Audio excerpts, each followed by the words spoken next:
नमस्कार। जय राधे राधे श्याम राधे राधे। जय वृंदावन बिहारी लाल की जय।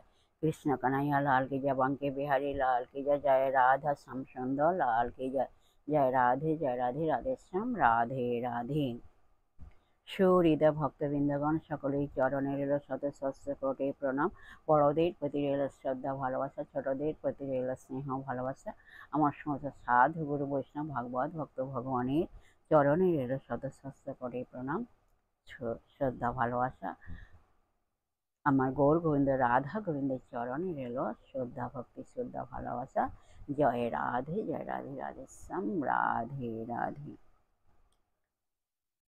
আজকের আলোচ্য বিষয় হলো কোশ্চেন অ্যান্ড অ্যান্সারের মাধ্যমে কয়েকটি মধুর অমৃত কথা আমরা শ্রবণ করব। রাধে রাধে। আসুন আমরা শ্রবণ করি।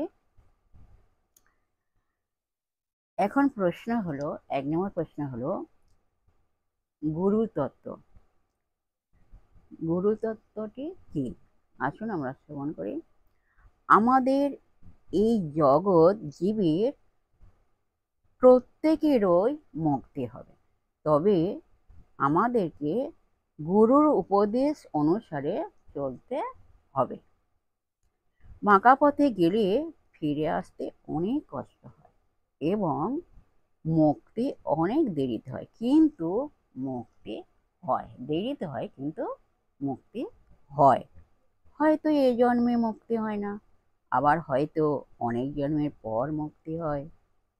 মুক্তি পেতে গেলে গুরুর কথা মতো চলতে হয়, তার কাছে সন্ধান নিতে হয়, তবেই মুক্তি হয়।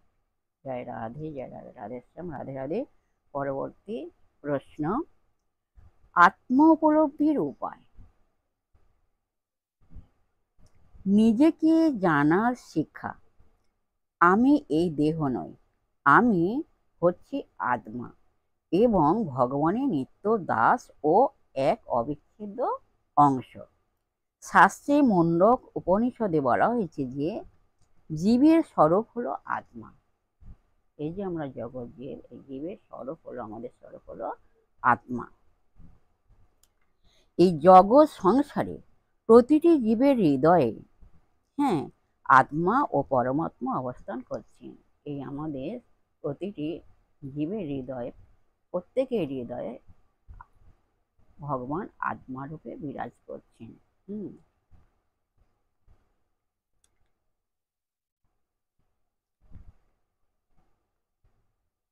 এই জগৎ সংসারে প্রতিটি জীবের হৃদয়ে আত্মা ও পরমাত্মা অবস্থান করছেন। আত্মা ও পরমাত্মা অবস্থান করছেন। জড় দেহটিকে বৃক্ষের সঙ্গে তুলনা করা হয়েছে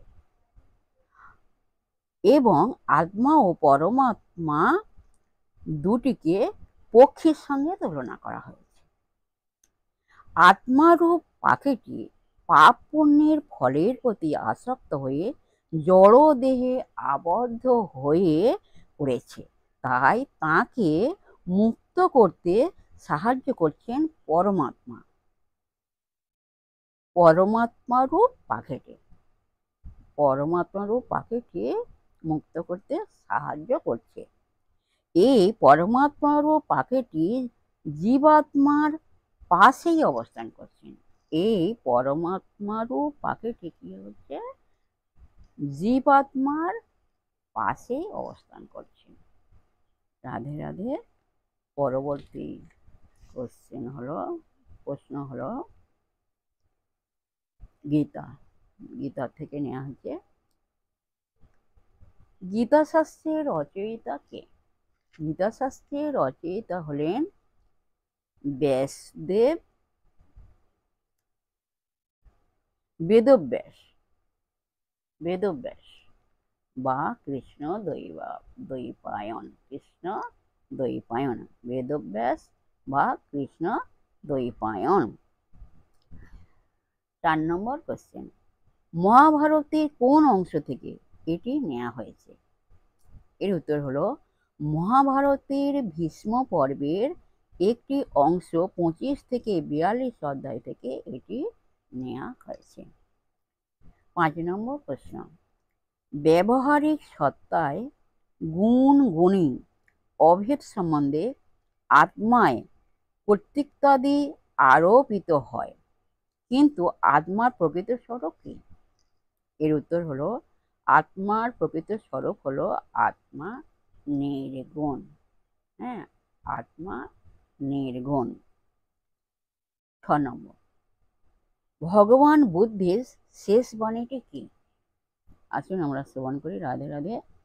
ভগবান বুদ্ধের শেষ বাণীটি হলো, ভাই সকল, তোমরা দেখো, আমি তোমাদের এই বলে উপদেশ দিতেছি যে যাবতীয় বাস্তব উপাদান গঠিত বস্তুর বিনাশ স্বাভাবিক, কিন্তু সত্য হলো অবিনাশী ও শাশ্বত। পরিশ্রম বা সাধন করে তোমরা মুক্তি অর্জন করবে। আসলে এটি ছিল তথাগতের শেষ বাণী। তারপর তথাগত গভীর ধ্যানে মগ্ন হলেন। বাহ্যিক জ্ঞান স্তব্ধ হল। ভগবান বুদ্ধ ধীর স্থির ও শান্তভাবে মর্ত্যলীলা সংবরণ করলেন। জয় রাধে, জয় রাধে, রাধে শ্যাম, রাধে রাধে। পরবর্তী 7 নম্বর, এবারে 7 নম্বর প্রশ্ন, শ্রী শ্রী সন্তদাস বাবাজির উপদেশটি কি? আসুন আমরা শ্রবণ করি। শ্রী শ্রী সন্তদাস বাবাজি কি বলছেন, আসুন আমরা শ্রবণ করি।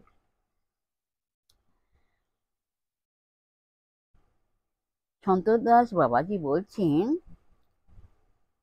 তোরা কে যাবি রে, আয় রে ভাই, সবাই মিলে প্রেমের ধামে যাই।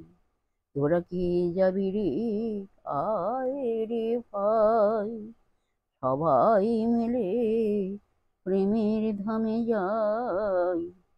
তথায় প্রেমময় প্রেমমগ দেখে আয় আমরা সবাই প্রাণ জুড়াই। তথায় প্রেমময় প্রেমমুখ দেখে আয় আমরা সবাই প্রাণ জুড়াই। রাধে রাধে। আজকের এই পর্যন্ত এখানে বিশ্রাম রাখলাম। বিশ্বেশ্বর হৃদয় ভক্তবৃন্দের উদ্দেশ্যে বলছি, প্রত্যেকের উদ্দেশ্যে বলছি, সবাই সুখে থাকবেন, শান্তিতে থাকবেন, আনন্দে থাকবেন, 1 সেকেন্ডও নিরানন্দে থাকবেন না। আর নিজ নিজ পিতা মাতাকে দেখবেন, তাদের যেন দুঃখ কষ্ট না হয় সেদিকে লক্ষ্য রাখবেন। আর আসুন আমরা এখন মান অভিমানী পর্ব শেষ করে মনকে কাদা তালের মতো নরম করে, শিশুর মতো সরল করে, মনের মধ্যে অহংকার ত্যাগ করে আসুন আমরা এখন রাধা নাম কীর্তন করি। জয় রাধে, জয় রাধে, রাধে শ্যাম, রাধে রাধে।